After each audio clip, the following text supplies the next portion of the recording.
السلام علیکم ورحمۃ اللہ وبرکاتہ۔ امید ہے آپ احباب خیریت سے ہوں گے۔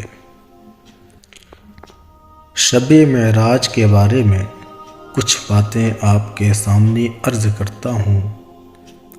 شب معراج کو اللہ تعالیٰ کے محبوب صلی اللہ تعالیٰ علیہ وسلم سے نسبت ہے، اس لیے اس رات اور اس دن کی بڑی فضیلتیں ہیں۔ عبادت و ریاضت ہر رات میں باعث ثواب ہے، مگر متبرک اور مقدس راتوں میں عبادت کی فضیلت نہایت مختلف ہے، جیسا کہ حدیث مبارکہ میں ہے۔ حضرت انس بن مالک سے روایت ہے، سرکار مصطفیٰ صلی اللہ تعالی علیہ وسلم نے ارشاد فرمایا کہ رجب کی 27ویں رات میں عبادت کرنے والوں کو 100 سال کی عبادت کا ثواب ملتا ہے۔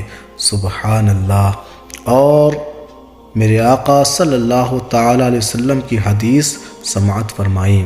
حضرت ابو قلابہ فرماتے ہیں، رجب کے روزہ داروں کے لیے جنت میں ایک عظیم الشان محل ہے۔